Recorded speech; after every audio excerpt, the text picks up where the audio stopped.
শ্রী সদ্গুরুদেবের জয়। জয় শ্রী সীতারাম হনুমানজি কি জয়। ভক্তরা, আজকে আমরা বিষ্ণু সহস্রনাম পাঠে ভয়ঙ্কর রোগ নিরাময়ের একটি সত্য ঘটনা সম্বন্ধে আলোচনা করতে চলেছি। ঘটনাটি অযোধ্যার শ্রী রাঘবাচার্য আশ্রমের মহন্তজির জীবনের সঙ্গে সম্বন্ধিত। ঘটনাটি আজ থেকে প্রায় 40 বছর পূর্বের। একবার রাঘবাচার্য আশ্রমের মহন্তজি প্রচণ্ড অসুস্থতার মধ্যে পড়েন।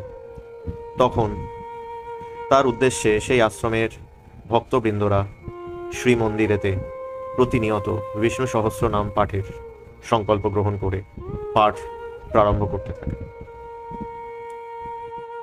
এইভাবে বেশ 10 দিন কেটে যায়। তারপর একজন সাধু মহাত্মা আশ্রমে আগমন করে মহন্তজির কাছে তার শারীরিক স্থিতির সম্পর্কে জানতে চান। তখন মহন্তজি বলেন, গত 2 দিন ধরে আমার শরীরের অবস্থা কিছুটা উন্নত হয়েছে। তখন মহাত্মাজি বলেন যে আর কিছুদিন মাত্র বিষ্ণু সহস্রনাম পাঠ করলেই আপনি সম্পূর্ণরূপে সুস্থতা ও আরোগ্যতা লাভ করবেন। এরপর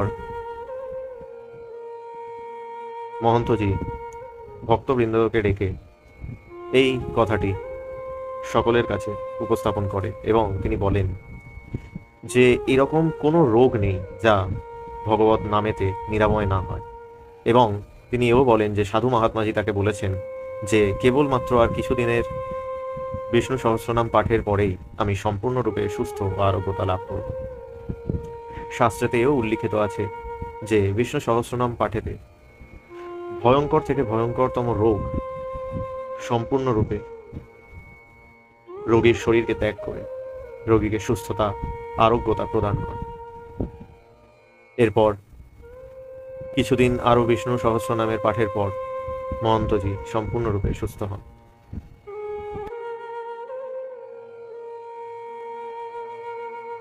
এই কারণেই বিষ্ণু সহস্রনামের ফলশ্রুতিতে বর্ণিত আছে রোগাৎ প্রমুচ্যতে রোগাৎ, অর্থাৎ বিষ্ণু সহস্রনামের পাঠের মাধ্যমেতে সকল রকম রোগের সম্পূর্ণরূপে নিরাময় হওয়া সম্ভব।